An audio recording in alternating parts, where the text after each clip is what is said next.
And in our first episode of Beyond the Wall, we focus on breakthroughs in thinking that are transforming China and leading its future. Reform started from the countryside with land ownership experiments. 40 years on, land is still one of the most sensitive and crucial parts of reforms. CGTN correspondent Han Bin goes to North China's Inner Mongolia Autonomous Region. He finds out how a breakthrough can be made in achieving the development blueprint and in food production. This could be a dream for many Chinese. Li Jie farms 30 hectares of land. That's over 100 times more than average. But the scarcity of arable land has kept most farmers poor. 这个土地就是农民的命根了呗。你没土地的话，你将来以后就啥也干不成。他们可以出去打工去，可以出去赚钱。 哎，就是我们能种得起的这个吧，都包括我们了。 Despite huge improvements, farming in China remains inefficient. 国外的一些先进的大农场不需要太多的劳动力，然后家里的那个生活环境也是非常好，和城镇没有什么区别。长久以往，这个农民就是以土地为生命，禁锢了他的一个思想。他这是想着我怎么把地经营好，地的产量不会再提高了。我们下一步要考虑的就是怎么提高地的附加值，增加我们农民的收入。 A big fix is needed to suit the market economy. The government's new policy is to vitalize the countryside. 这个非常有吸引力，慢慢的向那个城镇化发展，向城镇化过渡。农民现在我们也正在做一个转型，我们也想把村民变股民，然后还有一个就是尝试一些经济性的作物，进行农业的转型。 The government understands if issues of agriculture and farmers are not handled properly, overall undertakings could suffer. Though the direction is now clear, for many, it takes both wisdom and courage to push the envelope. 上流农场历来就是这个全国产量大县场，70%都是这个小麦和油菜，而且呢各占了一半。你看这是龙麦35，高筋小麦，这是适应市场规律啊。 因为这个高筋小麦价格高，所以说我们这个调整的结构，这个价格也非常好。在粮食生产过程中，我们始终是秉承什么？控制成本、减肥减药，利用免耕技术，包括这个保配耕作，减少投入。比如这台车每小时40亩到50亩，效率非常高，用人也特别少。原先呢，这块地要把它全收完的话，大概得这么4台车左右，现在1台车就够了。 而且最关键它是什么呢？它抛洒非常厉害。你看这个覆盖，这个抛洒非常均匀，通过这底下都散不出去。哎，对这个保持水分非常重要。40 years after reform, the countryside still lags far behind, and rural development is a top priority. China must feed some 20% of its world's population, and that makes agriculture key to stability and the well-being of its people. The government backs large-scale mechanized farming to raise productivity and income. But to vitalize the vast countryside is a long-term challenge. 乡村振兴战略啊，我觉得非常好，给我们指明了方向。农场呢是企业化，这样呢更能充分地调动我们农场职工的积极性，而且适合现代企业管理制度，用最少的人创造最高的价值。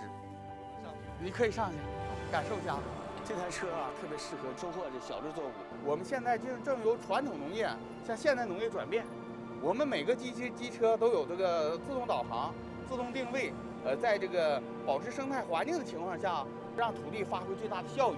未来我们农垦集团要做国际大量商，我们确定的目标是生产绿色、有机、健康食品。我觉得改革开放的力度应该进一步加大，进一步的加大我们就是农村这一块的土地流转率，尽量向这个 家庭农场合作社这块集中，干得越大越好呗，就是加强机械化。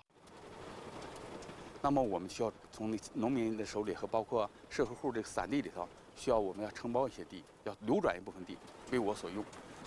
这些土地如果能流转和城市这个互动，这样我们才能把这个闲置资源变成资本。未来农民，我希望呢，农民不是他的身份，只是他的一个职业。 然后他有自己的工作，有自己的土地的一个分红，然后还可以搞一些2、3产业，这些真正做到就是农村和城市没有差别。我的心 Until that day comes, the growth of large farms is likely to remain slow, and the urban-rural wealth gap may continue to widen. Harbin, CGTN from Inner Mongolia.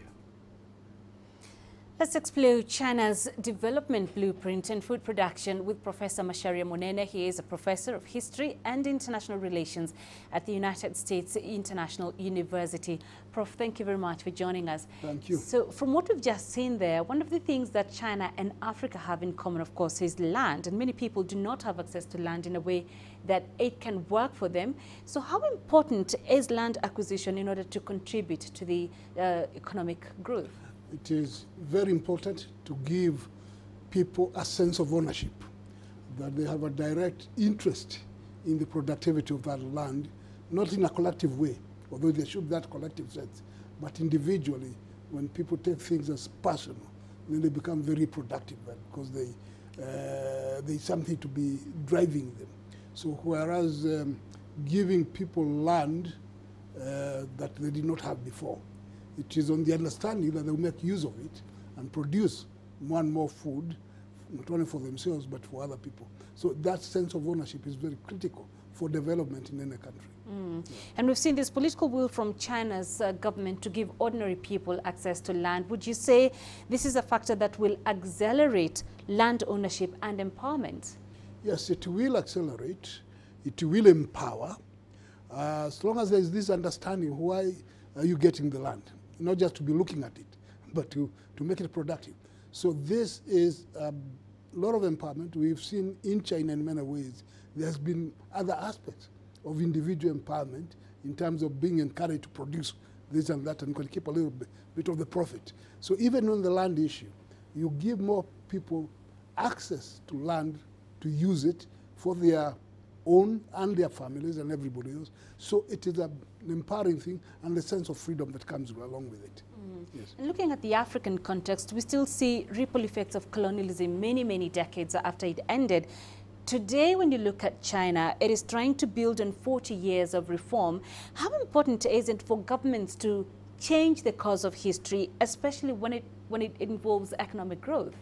It is necessary for governments in every place to be focused as to what it is that they need to do in order to move the country forward.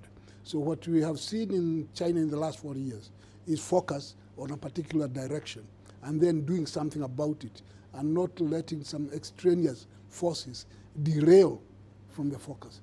That is something that a lot of other countries need to know in order to be able to deliver to their people as they should, and the people expect delivery. All right, Prof, we have to leave it there for now. Thank you very much for those insights. Professor Macharia Monene in studio with us.